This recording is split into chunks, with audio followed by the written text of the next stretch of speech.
Après les efforts réalisés pour la production et la récolte du maïs fourrage, il y a une dernière étape essentielle, c'est la conservation.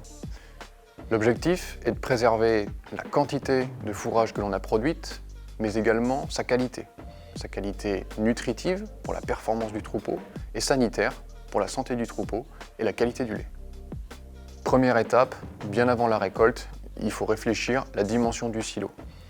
On recherchera un dimensionnement qui, par rapport aux besoins du troupeau, permettra d'avancer de 10 à 15 cm par jour en période froide et 20 à 25 cm par jour en période chaude.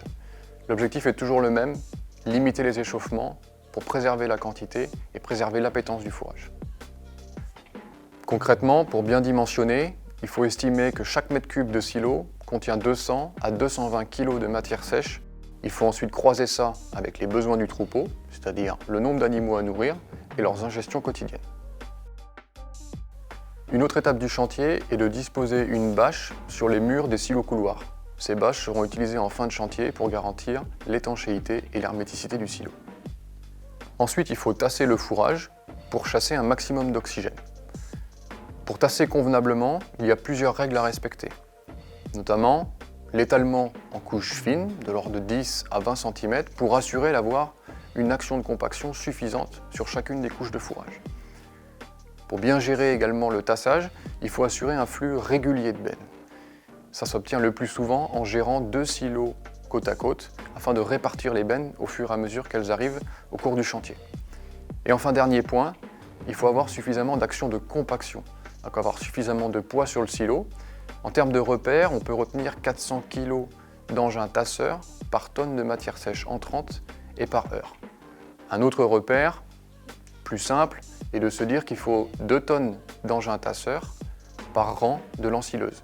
Sur une ensileuse de 6 rangs, il faudra par exemple 12 tonnes d'engin tasseur, ce qui correspond le plus souvent à 2 tracteurs. À la fin du chantier, il faut prendre le temps de tasser convenablement le fourrage qui était contenu dans la dernière benne du silo, avant de replier les bâches qui sont disposées sur les murs des côtés et de disposer une bâche par le dessus du silo pour garantir l'étanchéité et l'herméticité totale.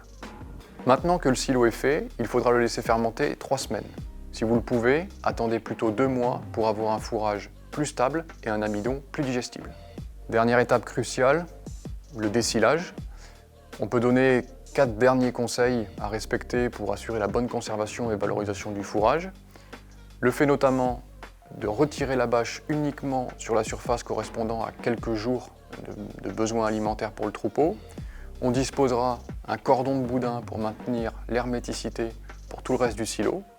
On prélèvera uniquement les besoins correspondant à une journée d'alimentation du troupeau. Et enfin, on s'assurera de ne pas laisser de fourrage en vrac au pied du silo qui serait susceptible de s'échauffer et de générer des pertes.